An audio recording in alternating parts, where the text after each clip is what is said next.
ইব্রাহিম আলাইহিস সালাম একদিন আজরাইলকে বলছে, আজরাইল, কোন নাফরমান পাপীর রুহু যে কবজ করো তুমি, তখন তোমার চেহারাটা কিরকম হয়, আকৃতিটা আমার এটা একটু দেখাও।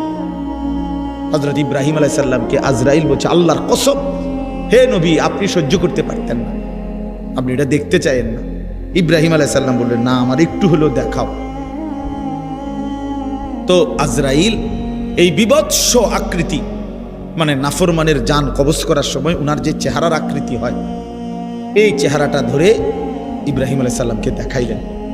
বিশ্বাস করেন, এই কিতাবে আছে, ইমাম কুরতুবীর কিতাব, ইব্রাহিম আলাইহিস সালাম একটা চিৎকার মাইরা বেহুশ হয়ে গেছে।